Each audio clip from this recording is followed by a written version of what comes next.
Mi padre me echó de la casa que yo mismo compré y que yo mantenía, así que le dije que dejaría de pagar las cuentas, pero me dio una bofetada, y dijo que era mi obligación mantenerlo. Papá, a mí nadie me golpea. Mi nombre es Daniel, tengo 28 años y hasta hace una semana vivía en una casa que compré con mi propio sudor. No heredé nada, no me gané la lotería, no tuve ayuda de nadie. Cada ladrillo de esa casa lleva mi esfuerzo, horas extras en la fábrica, fines de semana sin descanso, y años ahorrando hasta el último peso. Era mi orgullo, mi refugio. Pero ahora estoy durmiendo en el sofá de mi amigo Luis, con una bolsa de ropa como almohada, porque mi propio padre me echó de mi casa. Sí, mi casa. Y lo peor no es eso, me dio una bofetada cuando le dije que no iba a seguir pagándole sus cuentas. Me miró con esos ojos fríos y dijo, es tu obligación mantenerme.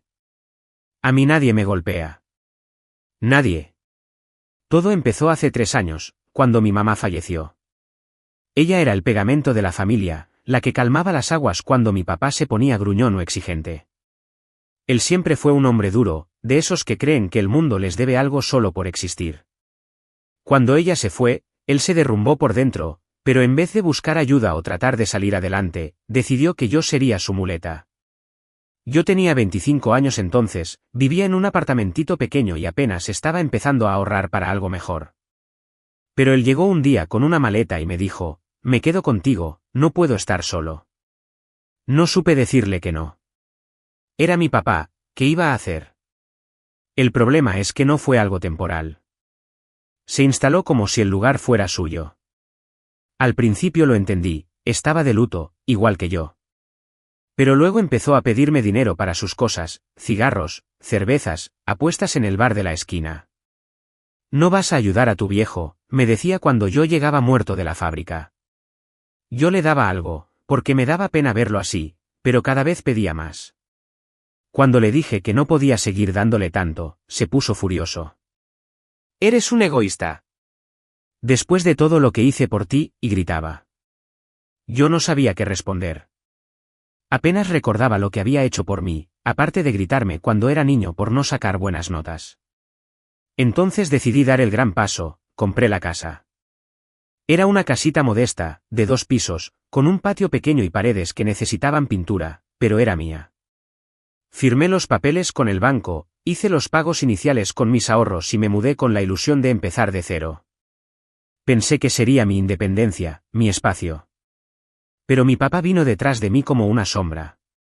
No me vas a dejar en ese cuchitril ahora que tienes esto, ¿verdad?, me dijo. Y otra vez, por pena, por esa maldita culpa que me cargaba, le dije que sí. Que se quedara conmigo. Los primeros meses no fueron tan malos. Él se pasaba el día viendo televisión, mientras yo trabajaba turnos de 12 horas para pagar la hipoteca, la luz, el agua, todo. Pero poco a poco empezó a actuar como si la casa fuera suya. Cambiaba mis cosas de lugar, invitaba a sus amigos del bar a tomar cerveza en mi sala, y si yo decía algo, me miraba como si yo fuera el intruso. Relájate, muchacho, esto es familia, decía. Familia para él era yo pagando todo mientras él no movía un dedo. Hace un mes, las cosas explotaron. Llegué un viernes con mi cheque de la quincena, agotado pero feliz porque por fin estaba al día con las deudas. Mi plan era descansar, tal vez comprar una pizza y ver una película.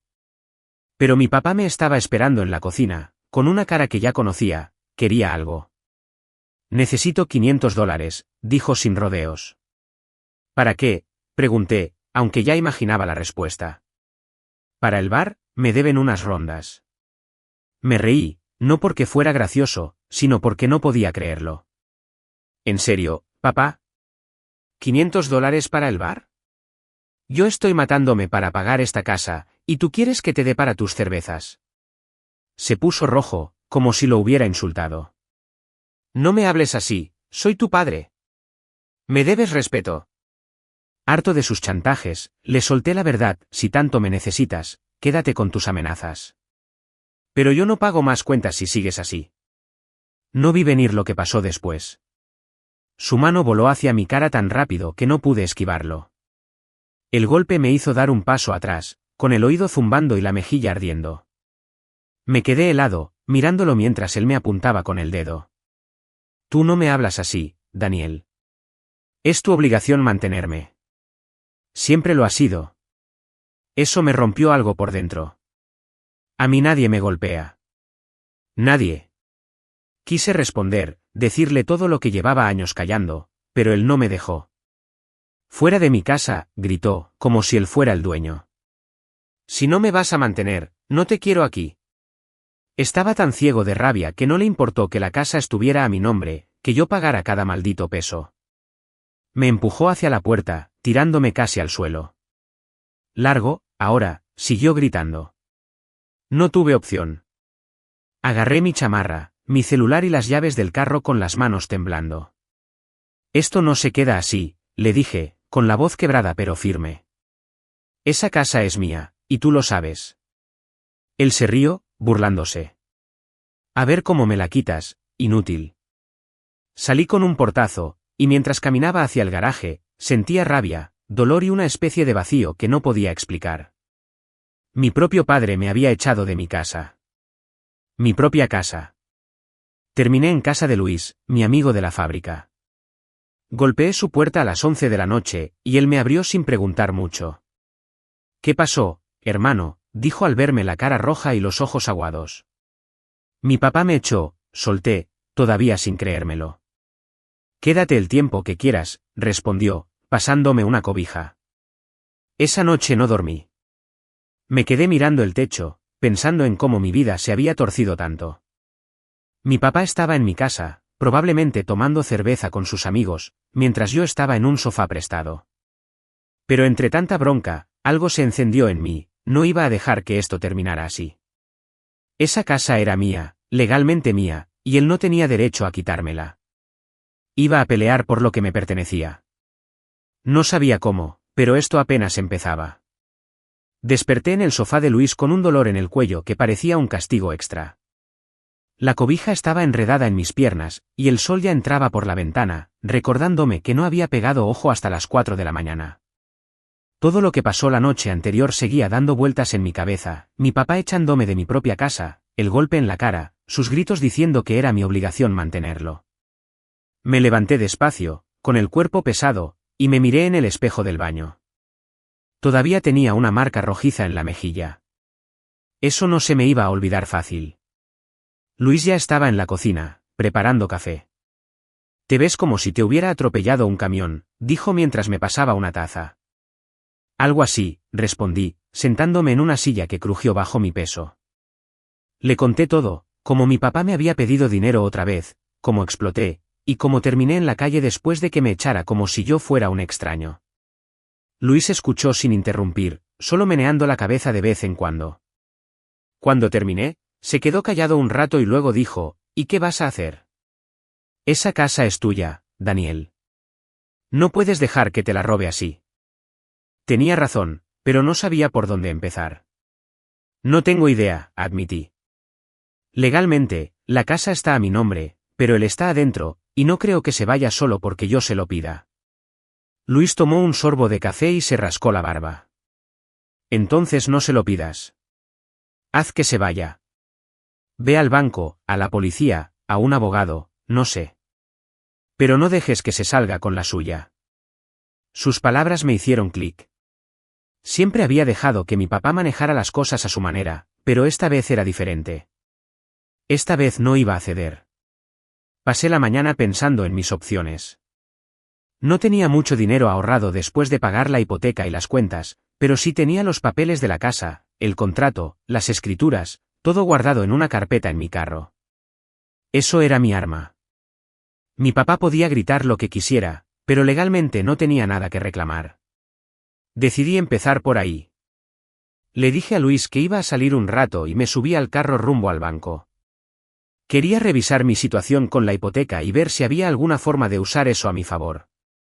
En el banco, una mujer amable llamada Clara me atendió después de una espera que se sintió eterna. Le expliqué todo lo más calmado que pude, que yo era el dueño, que pagaba todo, pero que mi papá me había echado y se había quedado en la casa. Ella revisó mi cuenta y los documentos que llevé. Mire, señor Daniel, dijo después de un rato, la hipoteca está a su nombre, y usted ha pagado puntualmente. Nadie más tiene derechos legales sobre la propiedad mientras no haya un cambio en las escrituras. Si alguien está ocupando su casa sin su permiso, eso es un problema que puede resolver con las autoridades. ¿Las autoridades? ¿Como la policía?, pregunté. Clara asintió. Sí. Puede reportarlo como una ocupación ilegal. Pero le recomiendo que hable con un abogado primero para que todo quede claro y no haya problemas después. Salí del banco con una mezcla de esperanza y nervios. La idea de meter a la policía contra mi propio papá me ponía el estómago en nudos, pero ¿qué otra opción tenía? Él no iba a salir por las buenas, eso lo sabía. De camino a casa de Luis, paré en una tiendita a comprar algo de comer. Mientras pagaba, mi celular vibró. Era un mensaje de mi papá. Trae dinero si quieres volver. La luz se cortó y no pienso quedarme a oscuras por tu culpa. Me quedé mirando la pantalla, incrédulo. ¿En serio? ¿Me echaba y encima esperaba que siguiera pagando? No le contesté. Apagué el celular y seguí manejando, con la cabeza hirviendo. Eso solo me dio más ganas de pelear. Cuando llegué, Luis estaba viendo televisión. Le conté lo del banco y el mensaje de mi papá. ¿Qué cara tiene el viejo?, soltó, riéndose. Parece que no entiende que ya no mandas cheques gratis. Pues se va a enterar, dije, más decidido que nunca. Pasamos el resto de la tarde buscando abogados en internet.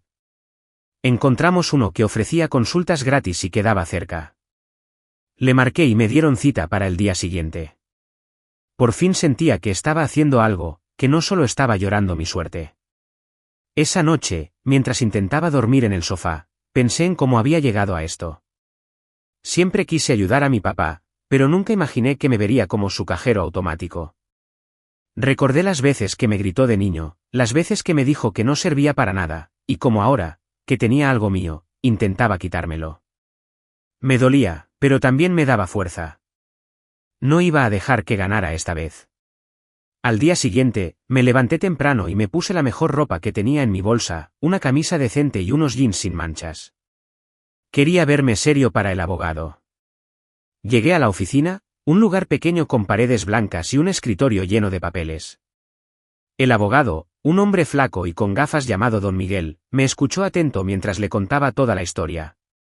Cuando terminé, se acomodó las gafas y dijo, «Esto es sencillo, Daniel. La casa es tuya, tienes los documentos, y él no tiene ningún derecho legal. Podemos empezar con una notificación formal para que desaloje. Si no lo hace, vamos con la policía y, si es necesario, un juez. Pero hay algo que debes decidir, ¿estás dispuesto a llegar hasta el final con esto?» Me quedé callado un segundo. Era mi papá. El hombre que me crió, aunque fuera a su manera. Pero también era el hombre que me había echado de mi casa, que me había golpeado por no darle dinero.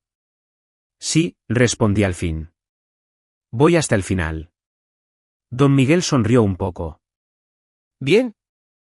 Entonces empecemos. Me pasó un papel con letras pequeñas y un montón de términos legales que no entendí del todo. Esto es una notificación formal de desalojo, explicó. Le da a tu padre 15 días para salir de la casa por voluntad propia. Si no lo hace, podemos pedir una orden judicial y sacarlo con la policía. Leí el papel rápido. Mi nombre estaba ahí como dueño, junto con la dirección de la casa y una advertencia clara, mi papá tenía que irse o enfrentaría consecuencias legales. Firmé en la línea punteada con la mano un poco temblorosa. Era real. Estaba pasando. ¿Y cómo le llega esto?, pregunté mientras le devolvía el papel. Lo mandamos con un mensajero certificado, dijo don Miguel. Alguien lo entrega en persona y él tiene que firmar para probar que lo recibió. Si no está o se niega, igual se considera notificado. No hay forma de que lo ignore. Asentí, imaginándome la cara de mi papá al leerlo. Sabía que no se lo iba a tomar bien, pero ya no me importaba. Había cruzado una línea al echarme, y ahora le tocaba enfrentar las consecuencias. Salí de ahí con la notificación que íbamos a mandar a mi papá. No sabía cómo iba a reaccionar, pero ya no había marcha atrás. Esa casa era mía, y él iba a tener que aceptarlo, quisiera o no. Mientras manejaba de vuelta a casa de Luis, sentí algo que no había sentido en mucho tiempo: control.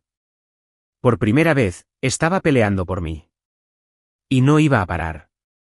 Parte de mí quería ir a la casa y enfrentarlo yo mismo, pero sabía que eso solo empeoraría las cosas. Tenía que jugar esto con cabeza fría, como decía don Miguel. Así que volví a casa de Luis y esperé. El mensajero iba a entregar el papel esa misma tarde, y no había nada más que hacer hasta que mi papá reaccionara. Esa noche, Luis y yo estábamos viendo una película mala en la televisión cuando mi celular vibró otra vez. Era un número desconocido. Contesté, y del otro lado escuché la voz ronca de mi papá. ¿Qué demonios es esto, Daniel?, gritó sin saludar. Un papel diciendo que me tengo que ir de mi casa. ¿Estás loco? Me levanté del sofá y salí al pasillo para que Luis no tuviera que escuchar todo el drama. No es tu casa, papá. Es mía. La compré yo, la pago yo. Tú me echaste, ¿te acuerdas? Esto es lo que pasa cuando cruzas esa línea. Se rió, pero no era una risa feliz, era una risa llena de veneno. Tú no me vas a sacar de aquí, muchacho. Esta casa es tan mía como tuya después de todo lo que hice por ti. ¿Crees que un papelito me va a asustar? Inténtalo. Estaba temblando de coraje, pero me obligué a mantener la calma. No es un papelito, papá. Es la ley. Tienes 15 días para irte, o la policía te saca. Tú decides. Hubo un silencio largo del otro lado, y luego dijo: eres un traidor. Un hijo nunca hace esto a su padre. Y colgó. Esa noche, mientras intentaba dormir, pensé en mi mamá. Ella siempre me decía que fuera fuerte, pero también que cuidara a la familia. Me pregunté qué diría si me viera ahora, peleando con mi papá por una casa. Probablemente estaría triste, pero también creo que me entendería. Esto no era solo por la casa. Era por todo lo que él me había quitado: mi paz, mi esfuerzo, mi dignidad. Y eso no lo iba a dejar pasar. Los días siguientes fueron tensos. No volví a saber de mi papá, pero cada vez que sonaba el celular, me preparaba para otro grito. Don Miguel me llamó el viernes para confirmar que la notificación había sido entregada y firmada. Ahora solo queda esperar, dijo. Si no se va, pasamos al siguiente paso. Asentí aunque no podía verme. Gracias, don Miguel. Vamos a seguir. Colgué y miré por la ventana de Luis. Quedaban 12 días. 12 días para que mi papá decidiera si salía por las buenas o por las malas. Y algo me decía que no iba a ser por las buenas. Les contaré lo que pasó cuando llegue el día. Actualización 1. Hola a todos, gracias por sus comentarios y por sus mensajes de apoyo. Muchos me decían que mi padre era un salvaje y tienen razón. Los 15 días pasaron como un relámpago y a la vez como una eternidad. Cada mañana me despertaba con el mismo nudo en el estómago, esperando alguna señal de mi papá, una llamada, un mensaje, algo que dijera que iba a salir de mi casa sin pelear. Pero nada. Solo silencio. Don Miguel me había dicho que eso no era buena señal. Si no se va hoy, mañana pedimos la orden judicial, me explicó por teléfono la noche anterior. Prepárate, Daniel. Esto puede ponerse duro. Yo asentí, aunque él no podía verme. Estaba listo, o al menos eso quería creer. Era miércoles, el día que marcaba el fin del plazo. Me levanté del sofá de Luis antes de que saliera el sol, con los nervios a flor de piel. No había dormido más de 2 horas. Me puse una camisa vieja y unos jeans, pero me temblaban las manos mientras me abrochaba los botones. Luis ya estaba despierto, tomando café en la cocina. Hoy es el día, ¿verdad?, dijo, mirándome serio. Sí, respondí con la voz ronca. Voy a ver si se fue. Él dejó la taza en la mesa y se acercó. No vayas solo. Si ese viejo está tan loco como dices, puede hacer cualquier cosa. Dudé un segundo, pero luego asentí. Ven conmigo entonces. Manejamos en silencio hasta mi calle. El cielo estaba gris, como si supiera lo que venía. Estacioné el carro a una cuadra de la casa y caminamos el resto del camino. Cuando llegamos a la esquina, me detuve en seco. La luz de la sala estaba encendida, y se escuchaba música fuerte desde afuera. Mi corazón se hundió. No se había ido. Estaba ahí, desafiándome, como si la notificación no valiera nada. Maldita sea, murmuré, apretando los puños. Luis me puso una mano en el hombro. Tranquilo, hermano. Vamos a ver qué pasa. Nos acercamos despacio. La puerta principal estaba entreabierta, y el olor a cerveza vieja salía como una nube. Miré por la ventana y lo vi, mi papá estaba sentado en mi sillón, con una botella en la mano, riéndose con Raúl y otro tipo que no reconocí. Había latas tiradas por el suelo, y una de mis lámparas estaba rota en una esquina. Mi casa, mi refugio, parecía un basurero. La rabia me subió por la garganta como ácido. Ese hijo de, empecé a decir, pero Luis me agarró del brazo. No entres así, Daniel. Llama al abogado primero. Quise ignorarlo, entrar y sacarlo a gritos, pero sabía que tenía razón. Saqué el celular con las manos temblando y marqué a don Miguel. No se fue, le dije apenas contestó. Está en la casa, tomando como si nada. Don Miguel no sonó sorprendido. Era de esperarse. Quédate ahí, voy para allá con la policía. Ya tengo la orden lista, solo necesitaba confirmar que no cumplió. Colgué y miré a Luis. Vienen con la policía. Él asintió, pero no dijo nada. Los dos sabíamos que esto iba a explotar. Esperamos en la esquina, escondidos tras un árbol.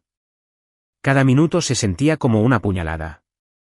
Veía las sombras moverse dentro de mi casa, escuchaba las risas, y cada sonido me dolía más.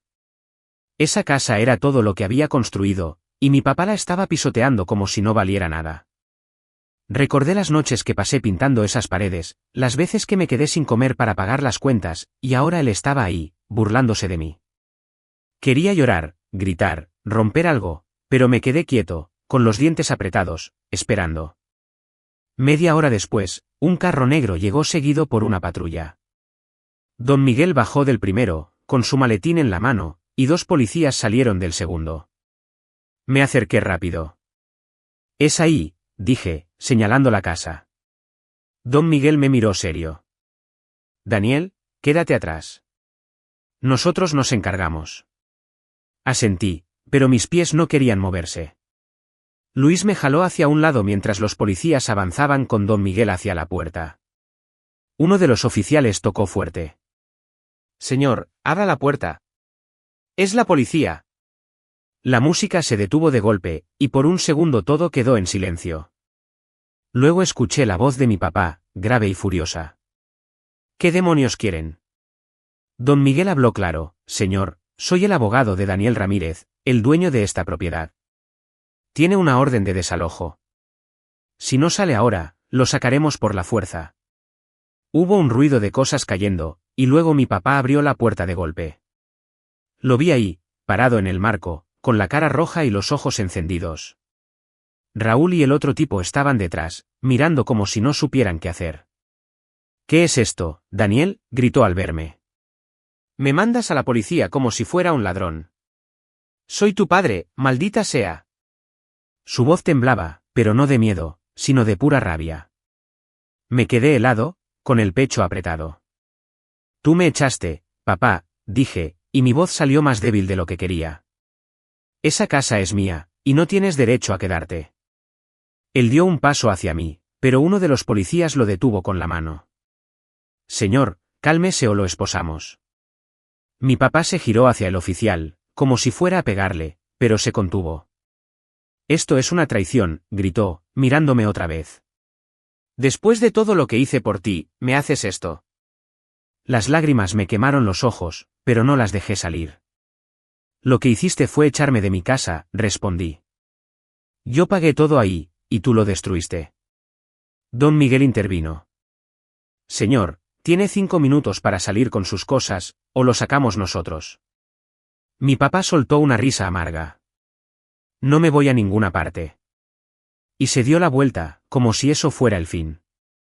Pero los policías no dudaron. Entraron detrás de él, y lo siguiente que vi fue a Raúl y al otro tipo saliendo rápido con las manos en alto. Luego escuché a mi papá gritando mientras lo arrastraban afuera. Suéltenme. Esto es mi casa. Daniel, vas a pagar por esto. Lo sacaron esposado, pateando y gritando. Sus ojos se clavaron en mí, llenos de odio, y por un segundo sentí que el suelo se abría bajo mis pies. Era mi papá, el hombre que me había cargado de niño, y ahora estaba ahí, como un enemigo. Los policías lo metieron en la patrulla, y don Miguel se acercó. Ya está, Daniel. La casa es tuya otra vez. Pero no sentí victoria. Sentí un vacío que me aplastaba. Entré despacio. El lugar estaba destrozado, platos rotos, basura por todos lados, mis cosas tiradas como si no valieran nada. Me dejé caer en el sillón, con la cabeza entre las manos, y por fin dejé que las lágrimas salieran. Luis se sentó a mi lado en silencio. No sabía si había ganado o perdido, pero una cosa era segura, nada volvería a ser igual. Actualización 2. Hola, sé que ya pasaron 6 meses desde mi última actualización, pero me ocurrió algo que me asustó bastante. Habían pasado 5 días desde que la policía sacó a mi papá de mi casa, y yo seguía intentando recuperar algo de paz. La casa estaba más o menos en orden, había barrido la basura, pintado las paredes y cambiado el candado de la puerta. No era perfecta, pero era mía otra vez. Dormía mal, siempre con un ojo abierto, esperando que algo pasara. Luis venía a veces a hacerme compañía, pero esa noche estaba solo, viendo televisión para no pensar demasiado. El silencio de la casa todavía me ponía los nervios de punta. Eran las 11 de la noche cuando pasó. Un estruendo me hizo saltar del sillón, el vidrio de la ventana de la sala explotó en 1000 pedazos, y algo pesado cayó al suelo con un golpe seco. Me quedé helado un segundo, con el corazón latiéndome en los oídos, antes de correr a ver qué era. Un ladrillo. Ahí, entre los cristales rotos, estaba un ladrillo rojo, y pegado con cinta había un papel arrugado. Lo levanté con las manos temblando y lo abrí. Las palabras estaban garabateadas con tinta negra, en letras grandes y torcidas: pagarás por esto, traidor. Mi respiración se cortó. Miré por la ventana rota, pero la calle estaba oscura y vacía. Solo se escuchaba el viento y el latido de mi propio pecho. Agarré el bate que tenía cerca y salí al patio, buscando alguna señal de él. Sabía que era mi papá. Nadie más me odiaría tanto como para hacer esto. Pero no había nadie. Ni pasos, ni sombras, nada. Volví adentro, con el papel todavía en la mano, y me senté en el sillón, mirando esa amenaza como si pudiera incendiarse sola. Pagarás por esto, traidor. Las palabras se me clavaron en la cabeza, y por un momento sentí que el miedo me iba a ahogar. Llamé a Luis y le conté, con la voz temblando. Voy para allá, dijo, pero le pedí que no viniera. No quería arrastrarlo más a este desastre. Luego marqué a la policía y reporté lo que pasó. Vinieron rápido, tomaron fotos del ladrillo y el papel, y me dijeron que harían rondas por la zona. Pero sus caras decían lo que yo ya sabía: no iban a encontrar a mi papá a menos que él quisiera que lo encontraran. Si pasa algo más, llámenos, dijo uno de los oficiales antes de irse. Asentí, pero no dije nada. Estaba harto de esperar el próximo golpe. Esa noche no dormí. Me quedé con el bate al lado, mirando la ventana rota que había tapado con una bolsa de plástico. Cada ruido me hacía saltar, cada sombra me parecía él. Pero no pasó nada más. Los días siguientes fueron un infierno de nervios, revisaba la calle cada hora, dormía con la luz prendida, y llevaba el celular en la mano como si fuera un arma. Esperaba otro ladrillo, un grito, algo. Pero no llegó. El silencio volvió, y esta vez no era solo en la casa. Era en mi vida. Pasaron semanas, luego meses, y nunca más supe de mi papá. Nadie lo vio en el bar, nadie lo mencionó. Era como si se hubiera desvanecido. Don Miguel me llamó un día para decirme que habían retirado los cargos menores contra él porque no lo encontraron para notificarle. Probablemente se fue de la ciudad, dijo. Yo no respondí. No sabía si sentir alivio o tristeza. Ese ladrillo fue el último susto, el último eco de su rabia. Y después, nada. Con el tiempo, arreglé la ventana, terminé de pintar la casa y compré muebles nuevos. Volví a trabajar en la fábrica, ahorré un poco, y hasta empecé a salir con amigos otra vez. La casa dejó de ser una jaula y se convirtió en algo mío de verdad. Pero nunca olvidé esa noche, ni el papel en el ladrillo, ni la cara de mi papá gritándome mientras lo sacaban esposado. Era mi padre, y lo perdí para siempre. No sé si pagué por algo, como él dijo. Solo sé que seguí adelante. Suscríbete para más historias diarias.